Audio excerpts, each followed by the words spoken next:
My name's Rachel. I work as a natural dyer and a colour designer. My practice is split into two, so there's an education half and a more colour consultancy and design half.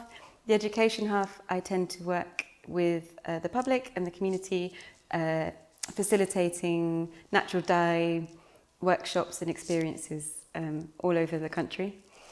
And then my more output and consultancy part is doing consultancy work for cultural institutions like the Barbican and Van Gogh House in London. So with this workshop today, I'm going to run through a range of natural dye processes, materials, skills, techniques, but with a particular focus on foods and food wastes that you would find in the kitchen, in the garden, things you can forage, things that you will already have in your home. So the first dye we'll be working with is bay, which are much like avocado is a tannin-based dye. The second is carrot tops, and the third is just English breakfast tea.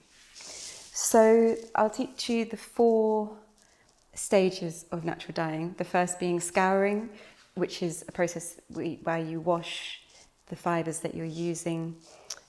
With cottons and linens, you can put them through the washing machine, and with silks and wools, so protein fibres, you just wash them by hand with a detergent that is good at cutting through grease, like Fairy Liquid, for example.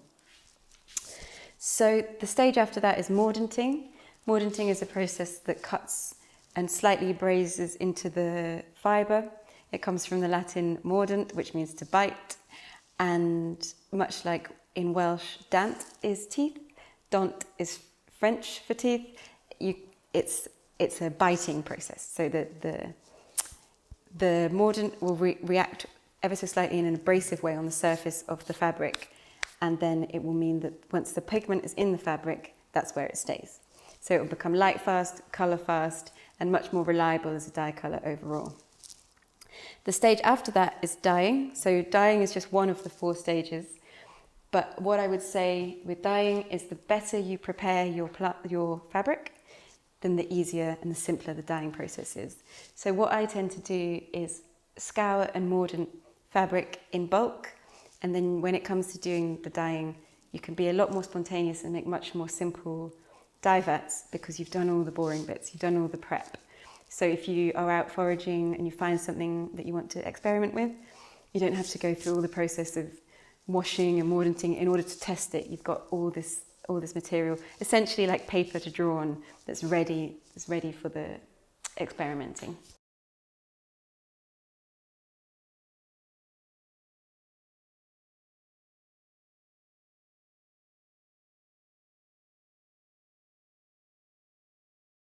Modifying is a process of adapting the plant colour that you initially have.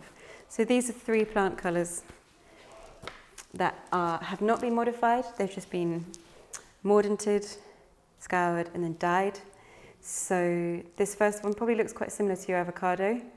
This is a willow tree, so the colour comes from the tannin, much like the colour comes from the tannin in avocado.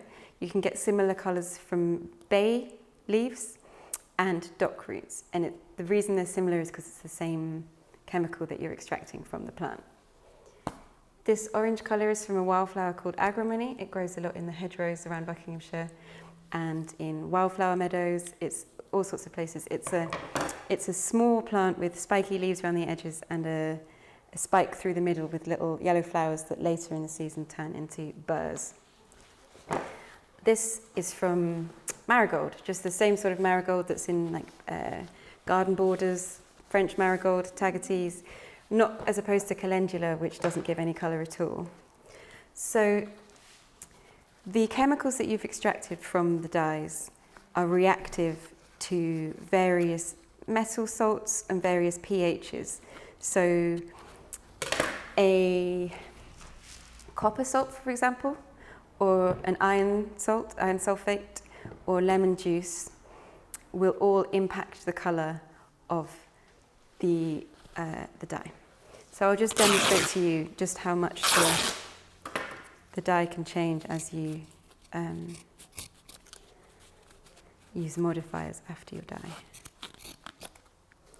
It's important to wet fibres before you put them into any dyes or modifiers so that the colour takes evenly onto the surface. Otherwise it will sort of start to wet in sort of patches like you can see here, and there'll be bits that get missed out.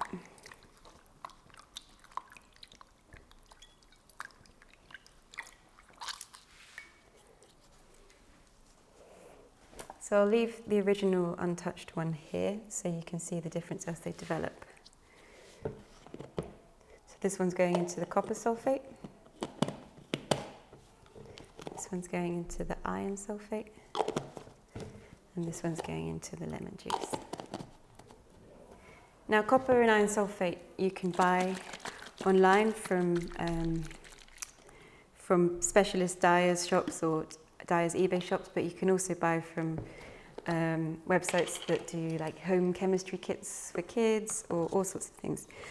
I would say they can stain your hands, so I might recommend, if you're at home, using a pair of gloves. Copper will bring out the vividness in it slightly, but will develop as time goes on and become more vivid as it dries and oxidizes. But you'll start to see the differences that these different chemicals, different metal salts, minerals and pHs can have on the initial colour. Iron will sadden the colour and bring it down more to a green. Now, iron is what's known as a colour saddener. So what it does is it reacts with any tannins in the plants and just drags the colour right down into a darker shade of what it was originally. And citric acid will lift the colour into a more lemony yellow. I'll show you another example with the willow. Please also feel free to ask questions if I feel like I'm giving you a lot. I was going to ask, is the lemon juice neat lemon juice, or is that diluted with So it's half a lemon just squeezed into here. So it's just a base of water? Yeah, and in terms of food waste as well, so for example, this is an orange that you might not fancy eating, but if there's still any juice in it, it's still perfectly good. All you're trying to do is make the water more acidic than it was with the tap water, especially because the tap water around here is so hard. Because the tap water's hard, it will mean it's very alkaline, and that will have an impact on the outcome of the colour. You can also use lemon juice that comes in bottles, but it's just a good way of using up fruit that's past its best. How many times could you use those jars? Oh, kind of infinitely. Sometimes I stop using them when they've become contaminated. If I think like something's been in there, then been in there and back, then I will stop using them. Or if I've put lots of dye has soaked out of it. If I'm looking for a really precise result, I will probably only use things a couple of times or all on the same dye. So I use these exact pots for the last workshop, so they're good to use quite a few times. So this is the willow, this sort of salmony pink. One goes into the lemon, one into the copper, into the iron, sorry, and then one into copper.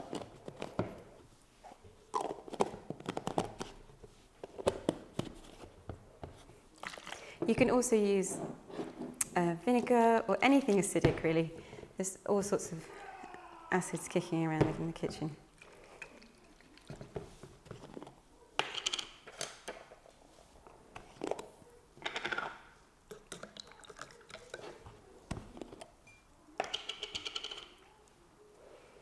So this lemon, again, has just lifted the colour into a slightly fresher pink. The iron has saddened it and made it into a grey. And the copper tends not to be so reactive with tannins, so you'll see the copper hasn't really done a huge amount to that. But just to show you an example, this is marigold on its own, and this is marigold with copper, so you can see how much more it brings out the vivid yellow in the colour. It's beautiful. This is also marigold with copper, but it's been left in longer, left in the marigold vat longer. And this is, again, marigold, but with iron, so it makes this beautiful khaki green. And I often find that when you make a palette from one plant, they tend to go with each other. They tend to work with those three colours. I mean, all 5 of them are good, but just these 3 alone is actually really nice colour paletting. So that is modifiers. So moving on, what we can do now is we can do some resist techniques, just very simple things. So we can do some folding and tying of rocks into some calico, which I have some calico for you here. And then we can start experimenting with the dyes and the modifiers, and you can be a bit more hands-on and less of me talking at you. So here's some scissors and some string. With the rocks, it's almost like you're trying to encase them. So with a resist, it's anything that the dye doesn't reach, almost like a tie-dye. Have you done tie-dye before? Mm. Same sort of thing, but you can do nice repeat folds or just make quite random patterns with it. But it's just nice to build up the texture of the surface, and then you can also have more of a contrast between, because the colours can be quite subtle. If you have the part that is undyed, you can really appreciate the colour a lot on the same surface.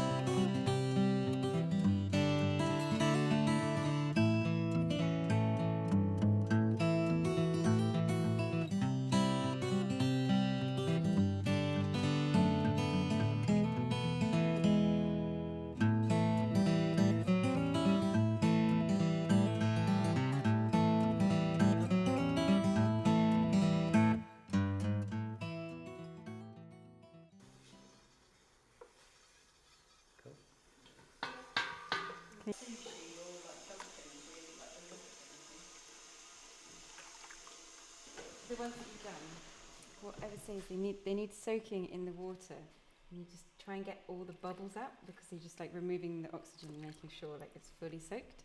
So once those have all been soaked and there's no bubbles left in them, then we can put them in. So the ones that you've done, what I would say is they need soaking in the water, and you just try and get all the bubbles out, because you're just like removing the oxygen and making sure like it's fully soaked. So once those have all been soaked and there's no bubbles left in them, then we can put them in the dye vat. So we'll do 3 vats rather. This is the tea, which with the iron will make a really beautiful charcoal greys.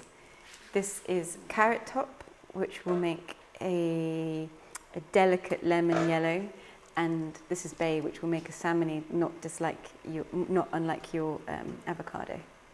So you can choose which goes in which. So just to demonstrate to you, this is just tea. It's basically a giant cup of tea, and then I'm going to pour some of this iron water into the tea.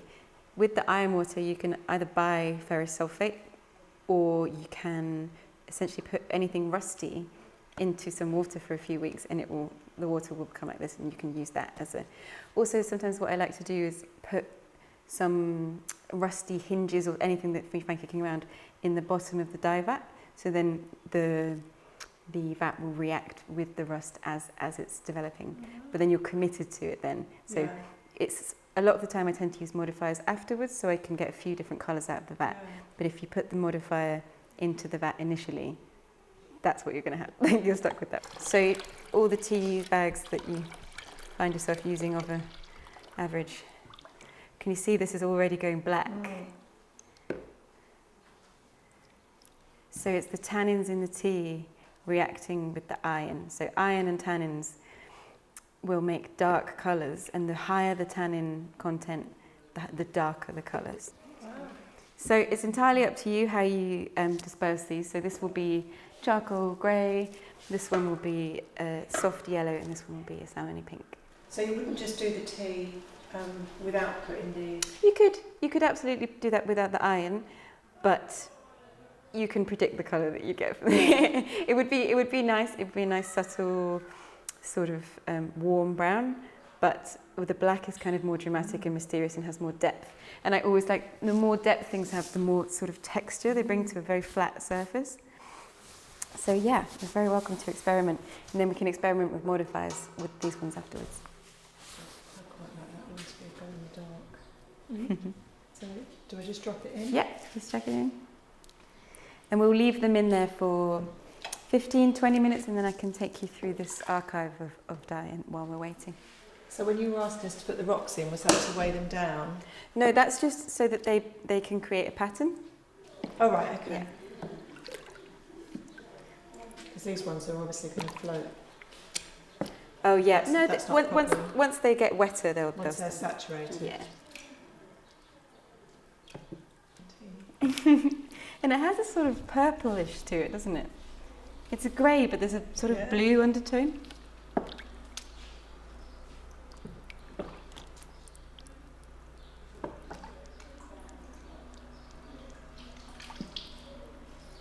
take it doesn't matter too much if the water goes in as well. No, that's fine. Which one is it? The bay? So you're heating this at the same time? So yeah, are you? heat can really help with essentially locking the colour in. So heat will extract the colour from the plant in the first place, but then when you're dyeing the fabric, the heat can help to seal the colour in. So as it cools, I think, so when I'm doing maybe like a big dye job, I'll tend to put things in when the dye vat is hot, and then I'll leave it to simmer and turn it off and leave it until the next day until it's fully cooled, and then the colour will be really, really well sealed in.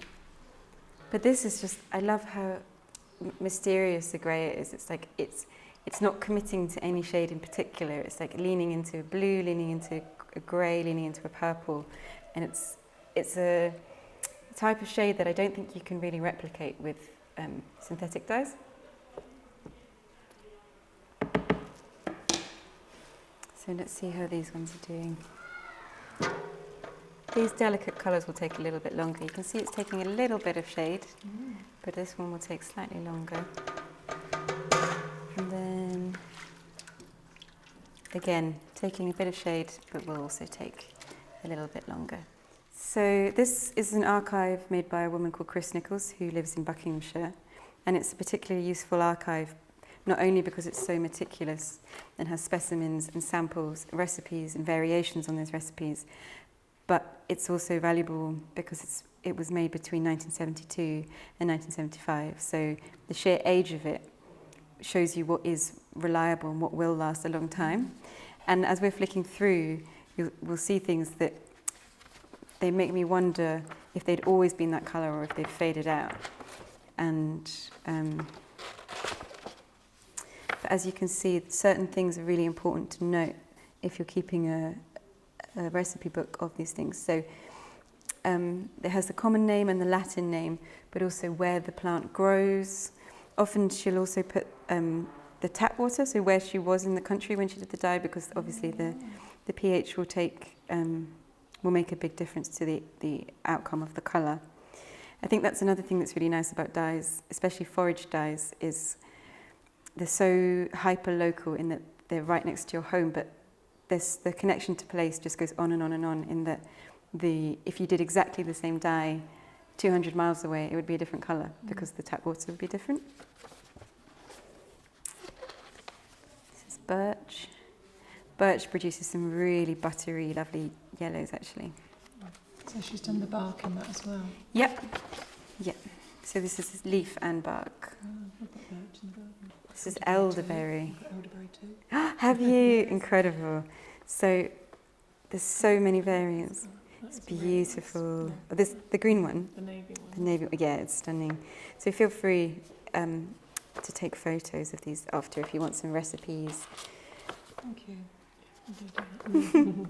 This is a really nice example of all the colours from the same plant, but experimenting with the symmetry and pattern. So goldenrod, another thing that's really easy to come by in that it grows like a wildflower. Some people even consider it a weed, but it creates these beautiful mustard tones. You can really play with the depth you can gauge as well. This lady needs to write a book. Yeah, she's incredible. She's 95. Oh, wow. Indigo is a great dye plant, but I actually much prefer woad. Indigo and woad the indigoids in it are molecularly identical. There's just less of them in woad. So with woad you can get really beautiful sort of ethereal sky blues, and unlike other dyes which tend to be, they'll get most of their colour in the first trip into the dye vat, if you will. With indigo and woad, they're buildable colours. So you put it in and then you take it out of the vat and it reacts with the air, and each time you put it in, it goes darker and darker and darker until you can start with like a sky blue and end in a midnight blue. Ivy makes some good subtle colours, but ivy's really good for if you do a process called over dyeing, where you dye something initially with one colour, say for example bay or avocado or something tannin based, ivy will really bring out the green in whatever that undertone is, so you could make like a really deep, dark, rich green if you add ivy to something that's already dyed. Onion skins, just golden, vibrant. You can also make a khaki green with them if you do them with iron. You can get a really good range of colour from onion skins. Privet makes some really beautiful, ephemeral, soft, sagey greens. Rose tends to be one to avoid. You'll get some very meek yellows. Everything in the rose family will give you essentially these 3 yellows. That's the rose petals, is it? Petals, leaves, any part of the rose. All right. So this is rosewood shavings. And then sandalwood is a really amazing one. Sloes. Snakeberry is another one I've never heard of, but creates a really wide range of beautiful colours. I really like this colour here. And the two next to each other, this sort of like, these two are stunning. And then walnut. Walnut shells are a really rich source of tannin. So they'll give you these amazing, warm, deep colours. And ranging from greys through to browns. She's incredible. She was a chemistry teacher, and you can really see. And then the last page is not filled in, and it's a dye that I use all the time. So I feel like I should fill it in. It's Weld. Weld is an amazing plant. It gives like vivid, almost highlighter yellow. And it grows. It's really difficult to grow because the conditions it likes are so poor. But you can find it along canals, along anywhere where there's been recent construction in very disturbed, poor soil, essentially. So soil with not enough nutrients, Weld loves it.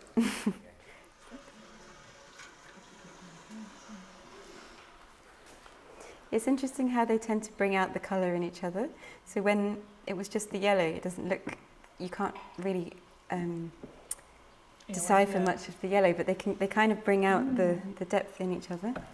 So I'll just pop these out because the iron will be so reactive, it will completely change those colours. Thanks. So this is going amazing, kind of purpley. From tea as well, it's just such an amazing. Oh, that's just tea bags.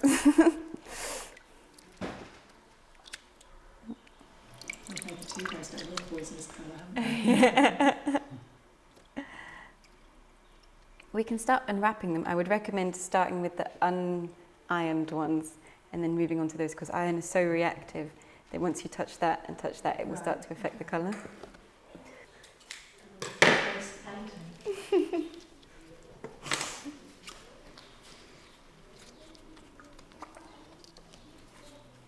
We've got little circles now.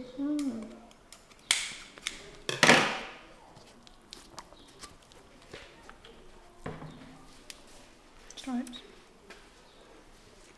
Oh, wow.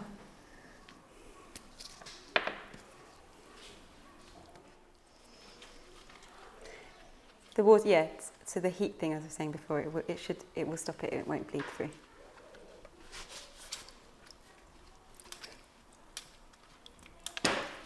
There are lots of things in the kitchen that you'd usually throw away that are useful as dyes.